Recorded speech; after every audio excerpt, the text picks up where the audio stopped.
Welcome back, coaches. This is APFC, Positional Play, your go-to channel for all things youth coaching.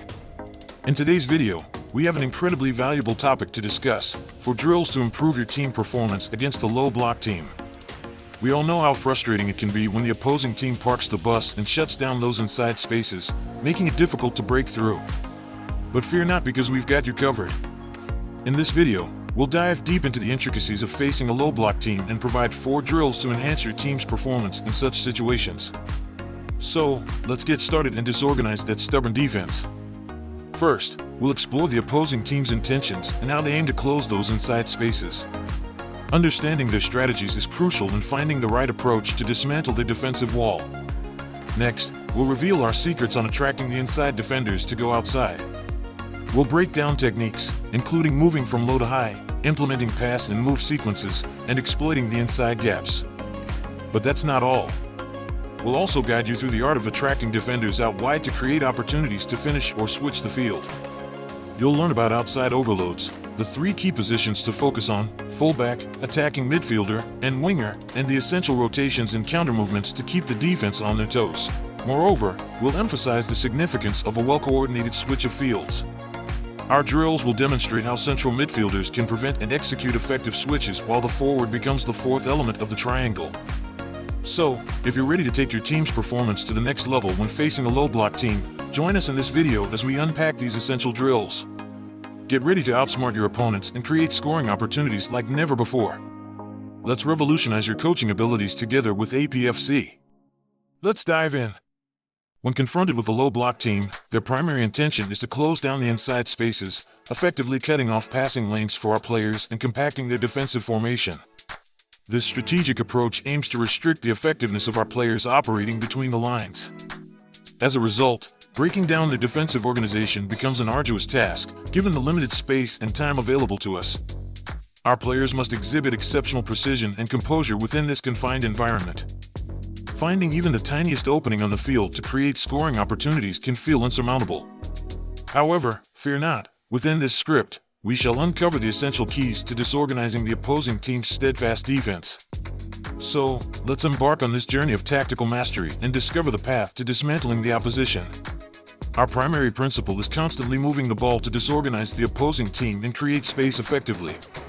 It's crucial to instill in our players the understanding that we need to threaten the opposing defense to be able to shift their positioning. Possession becomes our weapon to initiate the desired movement. In pursuit of this objective, we will follow 3 key principles that focus on attracting the inside players and exploiting the advantage outside. The first principle is from low to high. Given the limited space between the lines, our players must intelligently occupy the areas in front of the midfielder's line.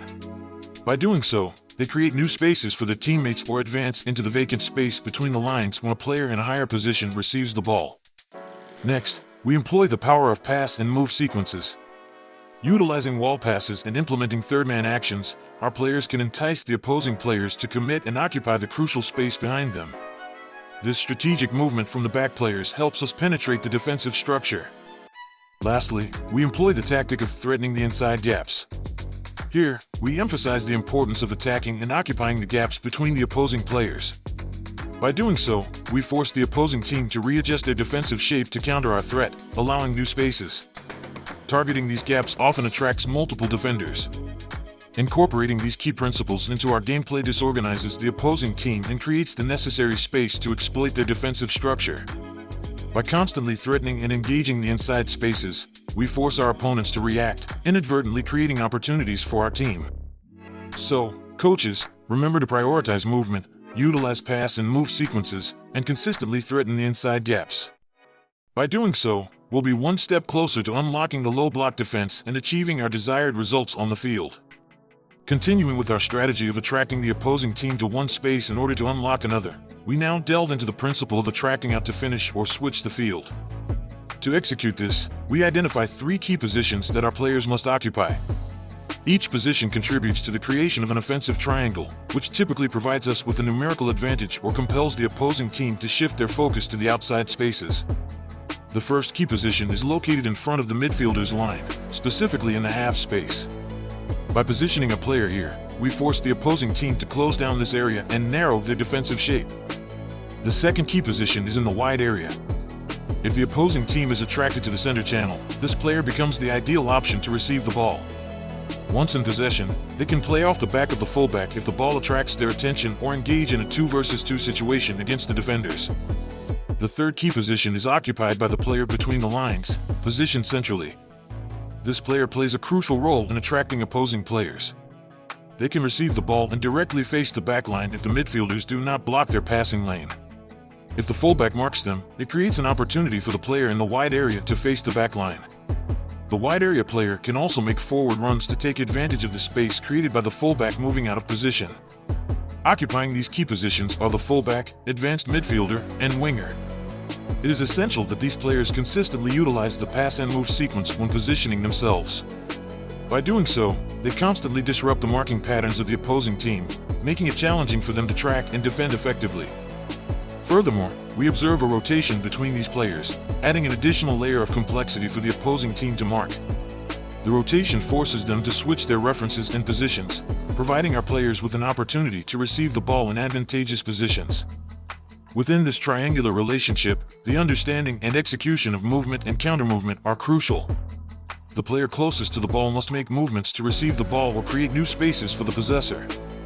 Meanwhile, the player behind this nearest receiver takes advantage of their movement by executing a counter-movement. This coordinated movement and counter-movement exploit the attention the defender pays to the first player's actions.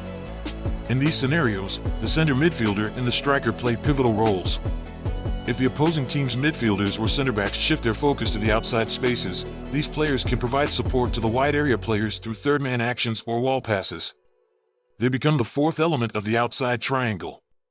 Moreover, the center midfielder assumes two important responsibilities. Firstly, they play a critical role in preventing counterattacks by strategically positioning themselves to press or intercept the ball, thereby limiting the opposition's transition opportunities. Secondly, their positioning allows them to effectively switch the field and connect with players on the weak side, exploiting the most vulnerable area of the opposing team after successfully attracting their defensive structure. By integrating these tactical principles into your team's approach, you will significantly enhance your ability to attract and disorganize the opposing team, opening up scoring opportunities and facilitating effective ball circulation. Let's master these principles and witness the transformation of our team's performance on the field. Now, let's move on to the drills that will help you improve and reinforce the previously discussed principles. These drills are designed to provide practical scenarios for your players to develop their skills and understanding of the concepts. Let's dive in. Drill 1. Inside threat and outside space. We set up a 5 versus 5 plus 1 neutral SSP in this drill. The objective for the attacking team is to score a goal. This drill aligns with the principle of attracting the inside by threatening the inside gaps. The key coaching point in this drill is to emphasize the importance of occupying and threatening the inside gaps to narrow the opposing team's defensive structure. This, in turn, creates space for the outside players to exploit one-on-one situations. Drill 2. Timing the fullback's arrival. In this SSP drill, we play 6 versus 6 plus 2 neutrals. The objective for the attacking team is to score a goal with the assistance of the neutrals. The defensive team aims to regain possession and score in the small goals at the top. The neutrals in this drill simulate the role of fullbacks. The idea is to limit their involvement to prevent them from gaining too much advantage. The neutrals can only join the attack when the ball enters their channel, not before. The coaching points for this drill are: prioritize attacking inside spaces before going outside, as without the inside threat, there will be limited space available. Control the timing of the fullback's arrival to surprise the opposing team. It is better to arrive at the right moment than to stay in space continuously. Drill 3. Recognizing outside advantages. In this drill, we set up an 8 versus 7 SSP with 3 zones. The objective for the attacking team is to score in the designated goal, while the defensive team aims to counterattack and score on the other goal. To encourage play on the flanks, we introduce a rule: if the attacking team scores by beating the opposing team through the flanks, they earn an extra point, and the goal's value doubles. This rule incentivizes the defensive team to shift their focus to the flanks, while the attacking team must decide whether to continue attacking if they have an advantage or switch sides to find a new advantage on the weak side.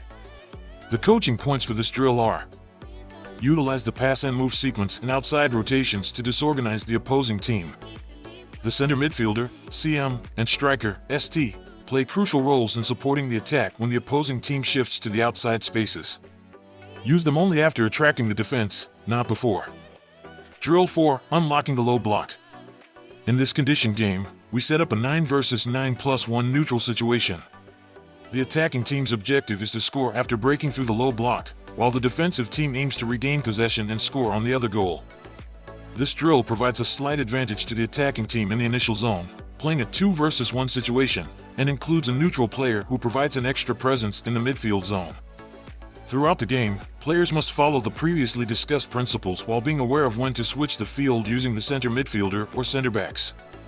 After each ball goes out, restart the game from the initial goal, aiming to recreate the attacking against the low block scenario as frequently as possible. As the game expands into a larger format, focus on these general coaching points. Occupy the gaps effectively to narrow the opposing team's defensive shape.